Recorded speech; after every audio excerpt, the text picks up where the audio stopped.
I hope everybody out there is having themselves a phenomenal day. I know I am as I am. I don't know what else to say. Around that, it's just been incredible how things have been progressing in my world and in my life. It's like I've figured out something, and this is kind of what this whole show is going to be on. Is like I've finally, I think, figured it out.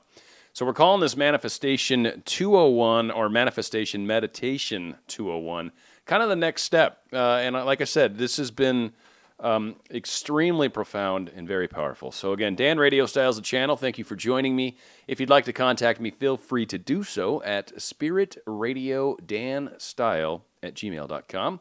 And I will be more than happy to attend to any thoughts and questions you've got. The very teeny tiny snippet of music we just played there was a song called Roll Me Away by Bob Seger and the Silver Bullet Band. Just a cool part of it. It's always like part of it that I really, really liked. And of course, when you only get 30 seconds, it's kind of like, all right, what part of the song do I want to play? And so there you go. That's what I did. That's how that works. So to kind of get into the crux of this, if you will, or if I will, something like that. I've got a couple parts of this, and I was going to break this into a multi-part show, and still very well might do that. But I'm going to start and kind of engage how far along I get with the time provided to me, and then I will go from there. So, why am I calling this Manifestation Meditation 201? Well, thoughts, of course, as we've talked about, and other things are what really manifest our desires. But it's more than that. It's the thoughts, but it's also the emotions and the feelings that you're having while having the thoughts. So you can actually have thoughts that are counterproductive towards your manifestation, but you could have them in such a way where your energy is like, yeah, I know, I'm just saying this. This is crap. This isn't real. Or you can truly believe things deep-seatedly, and this is where a lot of us do get in trouble, where we've got deep-seated beliefs. A good example is money. A lot of people, I love money. I think money's great, and I've got, for sure, I've got great thoughts in my mind and my being about money. But then you could ask them something, and this is one I was guilty of, by the way. You can ask them, well, if you were rich, would you buy a Lamborghini? And some people are like, nah, it's just too much. Like, I'd be worried that someone would dent it, right? Someone in the parking, you park it and they scratch it, or a rock flicks up and hits it. Those are all the same kinds of thoughts that are actually limiting, believe it or not. You're not that open because literally, if you were wealthy enough to own a Lamborghini and didn't care about the fact that your insurance would go through the roof and all these things that most of us think, and these are limiting thoughts that I'm sharing with you right now, right? A lot of us don't realize that those thoughts are keeping that level of money away from you. So yeah, of course you're not going to be working at, Bob's Big Boy or Burger King and then go out and buy a Lamborghini. That's not in your cards. You're not even going to probably even be able to carry that kind of vibration to even be able to have that kind of vehicle. But what it deals with and what we're talking about here is how we can start to improve our thoughts, how we can start to allow ourselves to have this larger vision of the world we're seeking. If we're wishing to have more revenue, more money in our lives, then instead of thinking about, I'd like to have more money, we start to imagine what we would do with that money. How we would live. What's your place going to look like? What kind of car are you driving? Are you imagining yourself in that car, touching the leather seats and the wonderful steering wheel and the smell of that new car? Like, when you start to imagine it like that, you're putting great power towards that goal. And when you're starting to do the smell and you get that feeling and you almost smile on your face because the energy feels just so good, you're actually in tune with your higher self, with your internal being. It's agreeing with this thought process you're having, and now your external thoughts, if you will, are matching your internal being, and you get this wonderful feeling that accompanies it. It's one of the ways we kind of know we're on the right track. So, to kind of back up a hair to the very beginning of this, I kind of have this written out, sort of, to a degree, but it starts with why we meditate. So hence why it's called Meditation 201. Many of us believe that meditation, and this was something that I've even taught, is really a time where you're supposed to kind of still your mind and keep your thoughts really limited to nothing at all, really. And what I'm posing to you is that's actually not true. Meditation is a time for us to really get, and I'm going to start calling it our vortex. I'm taking this from the Law of Attraction. Esther Hicks, great stuff, highly recommend it. There's YouTube videos that I'm only trying to get to the point where I am even close to what she can do, but she is like, definitely better at this kind of thing than me currently. Give me time. I'm working towards it, right? I don't want to be saying limiting stuff to you on this show, but at the same time, I'm acknowledging that I'm not quite there yet. If you listen to any of Esther Hicks' stuff, when she's channeling Abraham, it's really awesome. It's amazing. Her answers are so quick, and she's just very, very good at it. So, why do we oftentimes, when we meditate, we start with the breathing concept? Breath is huge, hugely important, and there is a sacred breath, and it's very good to kind of help get our energy focused and relaxed. In the nose, hold it, then out the mouth. But what that also is meant to do is it puts us in a state to be doing something that we know we can do. So when we're breathing and we're focused on breathing and we're meditating, we're not questioning whether or not we're doing that right. We know we're breathing right. We know how to breathe, right? Especially when it's as simple as in the nose, out the mouth. It's like there's not a whole lot to it. So the purpose of that breath is to kind of get us to a neutral place. Neutral in the sense of you're not thinking negative thoughts. You're not shooting yourself in the foot for all the things you wish to manifest. You're not saying that I couldn't possibly make that kind of money. What kind of job would I even be able to get where I'm making that kind of money? Or that girl's not going to love me. What are you kidding? I'm not nearly wealthy enough. Or I'm not this or that. Or I don't dress nice enough. Or I don't have a nice enough car. Whatever limiting thoughts we tend to spin ourselves, the breath is supposed to get you kind of to a good place. We know how to breathe. Let's get our energy to a nice, stable beginning point.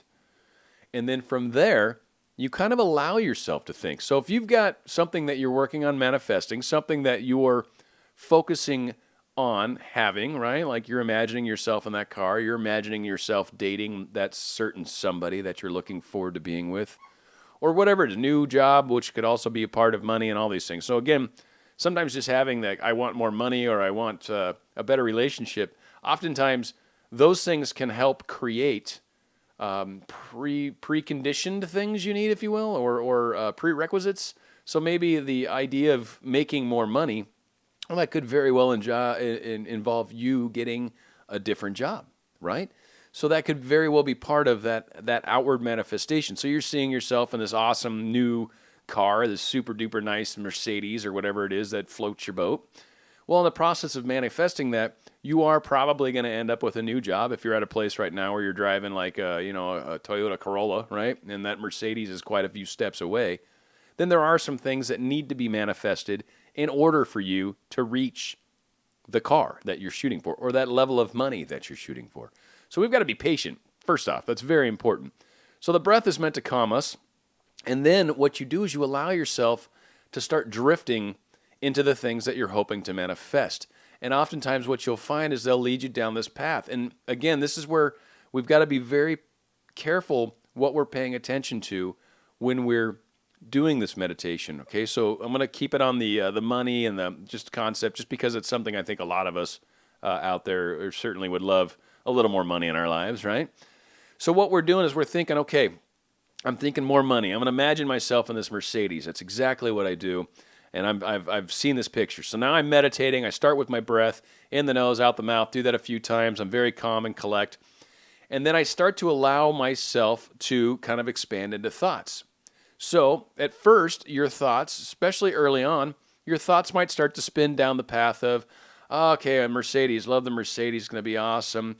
Oh man, the job you got's not enough money. There's no way with that kind of job. It's okay, when you start catching yourself going down a path where you're starting to be negative or it doesn't feel good. It's not feeling awesome. It's not feeling like this is heading you in that direction.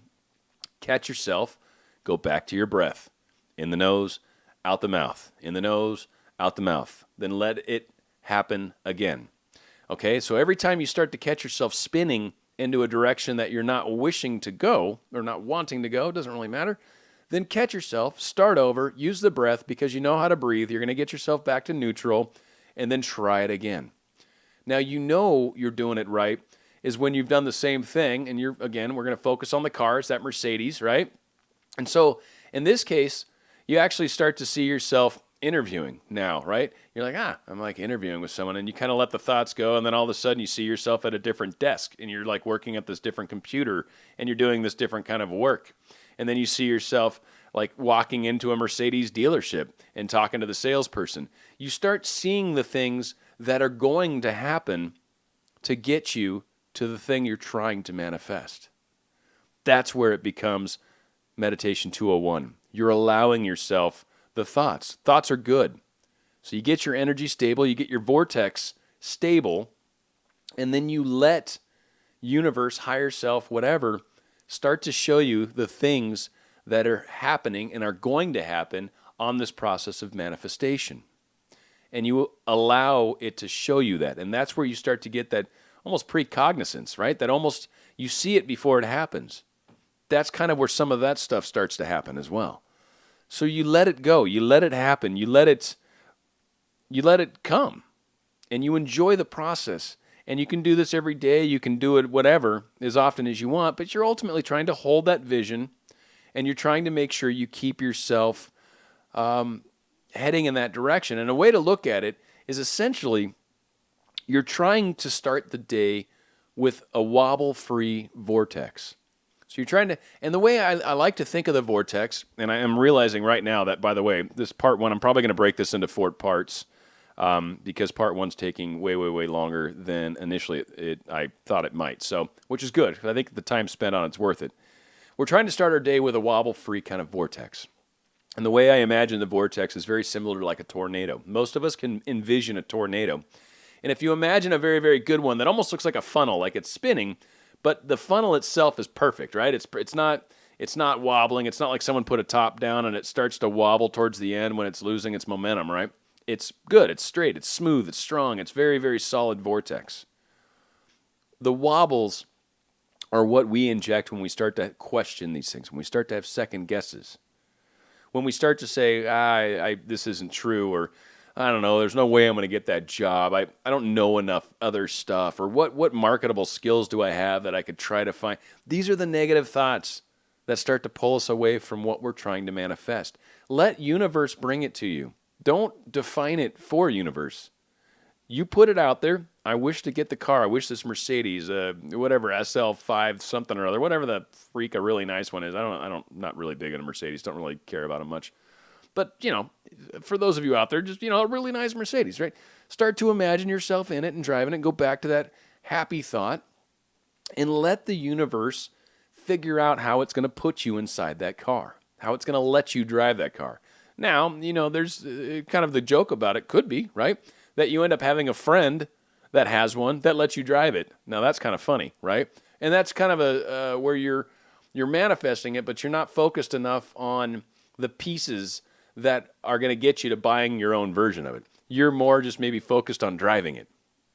So again, that's more a question of how you're trying to manifest, not necessarily what you're trying to manifest.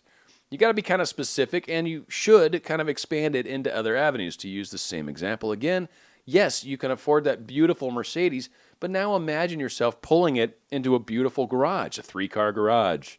Maybe there's a really nice car sitting right next to it that belongs to your other half. Maybe there's even a child's car of yours that's in the parking lot that's decent, or in the driveway, I should say. You start to imagine the larger picture, the kinds of clothes you're going to wear when you're making that kind of money. Where are you going to shop? You're going to be going to Nordstrom's? You're going to go to Saks Fifth Avenue? Where are you buying your clothes, and what kind of clothes are you wearing? Now you're putting some serious power towards manifesting that car. So you keep going down that path. Now, I will say, and this was going to be part 2, but I don't think it's worth doing an entire part on it, so I'm going to include this into part 1. But one of the hardest parts about manifesting, I think, and I think this is the case for a lot of people, especially light workers, especially people that are used to helping others. What do you want? What do you currently want? What is the next step from where you're at right now? Many of us have a really hard time going, like this is what I'd like to have. This is from where I'm at right now. And a lot of us, especially when we're spiritual, I've got everything I need. Well, that's true. You do. You have everything you need. But there is no reason why you can't have anything you want. Anything. There's plenty to go around.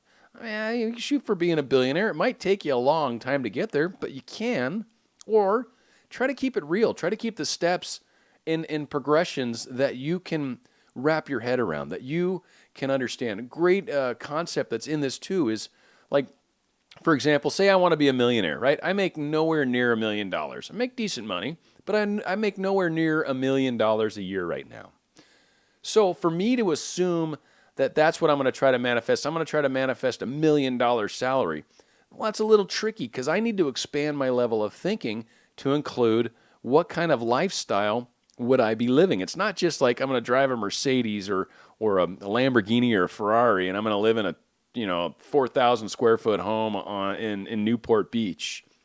It's not so much just that. It's the imagining that. Imagining walking out of my backyard and seeing my little jacuzzi and seeing all the glass and smelling the salt air. Like the level of detail that you really start to have. The kinds of restaurants that I'm going to be eating. The kinds of people that I'm going to be rubbing elbows with.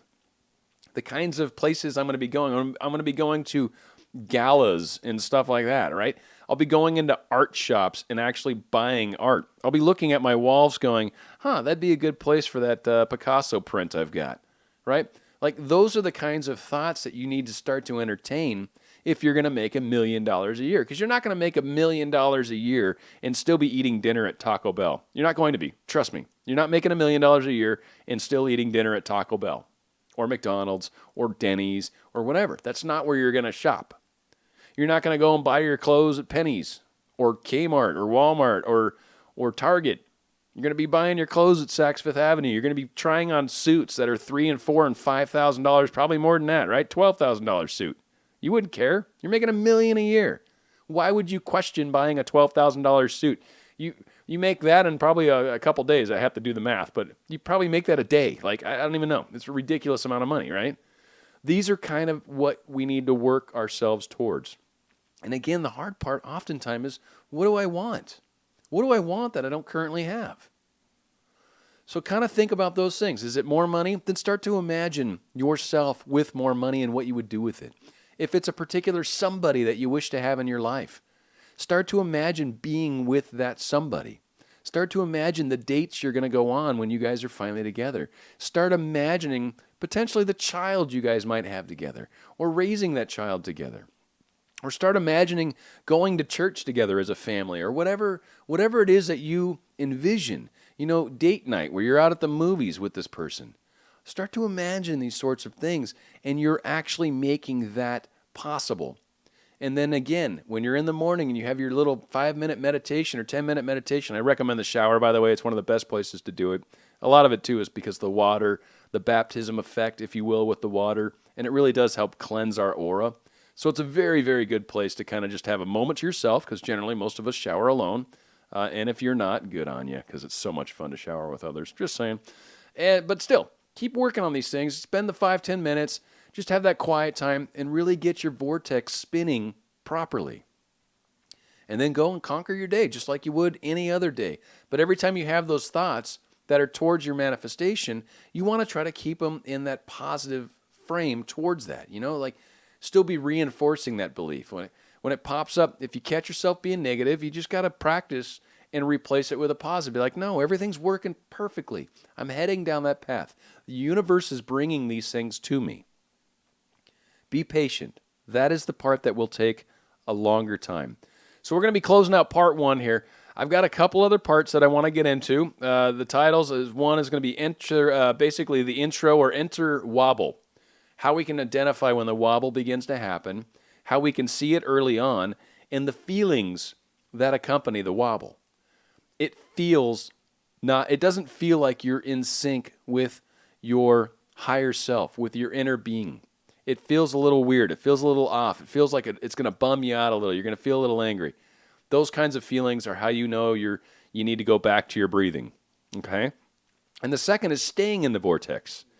So one thing that can kind of help is when you're sure that you're manifesting what it is, and believe me, you will get indications. So you'll be like, okay, this is definitely happening. Especially if it's the case with like another somebody, right? You're going to get some sort of indication that yes, this stuff is happening. So one thing that can be a little frustrating is we can focus too much on the moment and try, well, why isn't it now? Why don't I have it right now? You can start to spin yourself in bad places by doing that.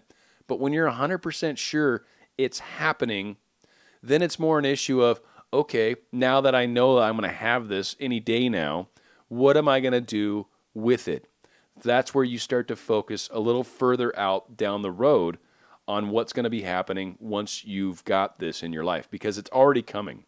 It's already coming. You already got your indicator that it's definitely on the way. It's in the mail. The person's leaving their ex. The job interview is a week and a half from now. Whatever the case is, it's coming. So then from there, it's like, all right, so I'm going to be going in and I'm going to be going out to dinner with this person, or I'm now going to have this new job where I'm making more money. So it's coming down the road. I need to get a suit. I need to maybe get some clothes for this because it's coming. These are the things where you start to look a little further out and start to focus on that portion of the manifestation, because that thing that you've been trying to get, that more immediate step, is already manifesting and it's almost here. So we're going to cover those two pieces in parts 2 and 3, and they'll probably be a little shorter. I apologize for making this so long. I was really hoping to make this shorter. But anyway, it's Dan Radio Style, covering Manifestation Meditation 201, and this will be part 1 of probably a 3-part series. Hope you guys enjoy. Again, email me at spiritradiodanstyle@gmail.com. And again, stay tuned. I will be putting out another couple updates here over the next couple days. Thank you so much. Bye.